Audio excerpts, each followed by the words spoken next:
to kill on Karthus bot. That's what you would expect, but this is reality. You might show this to your friends who haven't tuned in a while, and they're like, what the hell is going on? This can't be real. And then you're like, no, no, no. Just tune into LCK. It's real. Let it walk. Pilot's actually being flanked by Ignar, who's waiting for his E cooldown. He's in a lot of trouble here. There's the stun ignite and the flash stun as well with the taunt. First blood to the Lucian in the bottom lane. Big start. For a hot second. Now the best of both worlds are coming, and this is the result. Yeah, it's going to be a wild and crazy ride, so just hold on, guys, while we try to unpack everything. And we noticed that the 2v2 mid-jungle, they actually swapped Raptor camps, and Ian and Yondu left a couple over. So they missed a couple. You know, they're working with the timers of the Raptor. He is behind Karthus. That's how you have to read these. I know it's awkward, but those are the hard carries. Karthus, you need no introduction when it comes to hyperscaling into the late game. Do note that Pilot and Max haven't been able to open up a big lead as double ranged in bot. Speaking of bot. Oh boy, Pilot in a lot of trouble. Don't even need the Karthus ult as he is going to get engaged upon for the second time.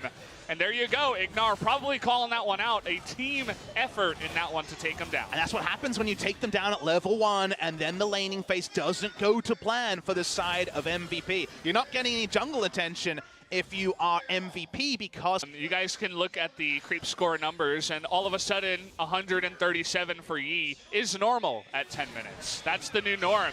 Ult's gonna come in out to Pilot. He does have his flash, gonna wait until the last second and use that to get away. That's beautifully done by Ignar. Put down the Q, was able to knock him into a path where the only thing he could path through was the barrel on the ground. Beautiful mechanics by Ignar. Consider the BBQ have a diverse damage portfolio as the game goes on. MVP are actually Master Yi only. It's not even going to be Rage Blade. It's a Rod of Ages AP Lulu just to give another knock-up, health, and sustain to the Master Yi. Whereas Karthus and Lucian, that's huge physical and magic damage. Lucian is considered the strongest AD carry in this current meta. Abuses Essence Reaver in just some unspeakable ways. Speaking of unspeakable, we're going to have our first 2v2 fight. The Taric ultimate comes down, and Bono is just going to get demolished. Tempt is going to go down too. Even burns his flash, unfortunately. Will be ulting here, but Max is going to survive. And now Ignar on the run.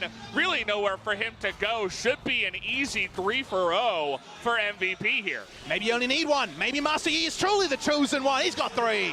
He's already going to do it. Red buff and Yondu going to get 3 kills. 3-0, 142 score in his top in damage, ahead of the 3-0 Master Yi. So there you go, top laners. You got something. Taric, 0 damage. That explains pretty much all of that. He's just going to be playing around with Yi. That's all he's going to do. Infernal Drake, very importantly, does go over to BBQ. But again, does the extra damage really help? The one thing, as you said before, that this is Q, E, and R. Q a lot of times, because it has a low cooldown.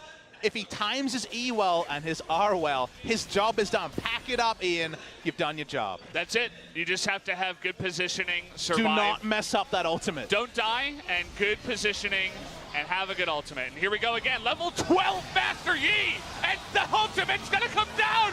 Run for your lives, BBQ. You're not going to get out of this one. A double kill for Yondu. And that's going to do it, guys. I don't know what to say. Most of the team fights in the future are going to look just like that. The CC is there. The Master Yi is unkillable. Goodbye, BBQ. Nice start, but the Yi turned on with 3 kills. Rage Blade already finished his second item. He's popping off. I mean, you got to be careful even under this turret, right? You don't have the Taric ultimate, but as you said, if we're serious with each other. I mean, the redemption, like maybe, but like, again, the ultimate, we overrated this Taric. Maybe just R is all Ian has to press. Come on, Ian, keep that R button ready. Yeah, don't press it at the wrong time, though. You don't want to jump the gun here. Also, solo queue without banning good old Master Yi. You know very well that I was a Master Yi banner before it was cool. Yeah, you were. Also a Vlad banner. That's true. You see a lot of Vlad, Recently, too. I'm a Mundo banner. Yeah. He goes where he pleases a bit too much. Rift Herald got some very big buffs that are kind of not really spoken about. Now he does a minimum of 1,500 damage on a charge, even if he has no health. So if he charges, bad things happen. Speaking of a charge! Here we go, all the CC in the world, and at this point, it's just a foregone conclusion, as you guys could have guessed what would have happened. Yondu ends up with another kill, and Max kind of makes a flash in the pan and says, hey, but and can't afford a QSS because he needs damage. This is the converse where you're ahead, you got the damage, build the QSS because you're not losing damage to do it. The Baron has started, Yondu's not taking any damage. Are we going to see that big fight? Could there be a turnaround? There we go, the Fiddle ultimate, the Ornn ultimate, trying to create space, but Yondu not able to connect just Highlander's yet. almost over. Take a look at the Master Yi, he's going on to Ignar now. There's the CC, Taric ultimate comes in, but again, he's not able to get onto anyone just yet. Really well kited, they're back in now. There they are, they're going to re-engage here onto Yondu there, but he is going to get the Lulu ultimate actually to save Ian so that he can get away, but this is the first time we're seeing this fight not go according to plan.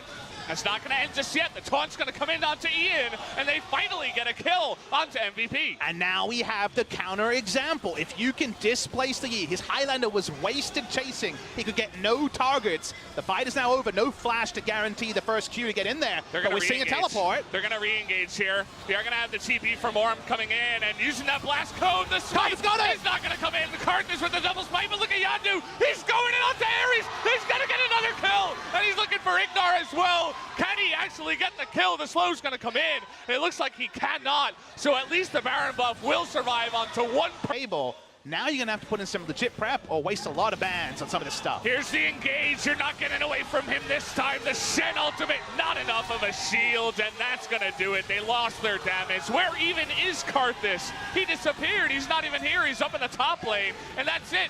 You didn't even need the Ornn ultimate. The Yi was able to get on top Max of you. Didn't get in there. Max, what are you doing, man? You messed up big time. He's sacrificing one for the cause. This game's over. How about some more kills? Well, you mentioned Zhonya's. I suppose that'll help for just a couple of seconds, and that's going to do it. He's going to get the Pentakill eventually. Going to get the stun. No! And not going to give it over to him. Scumbag Taric. And that's going to do it. MVP, they're going to win game number 1. Turns out the MVP of this one is Yondu on the Yi. Already going to call it. Down will go the Nexus. And that's going to do it. Game 1.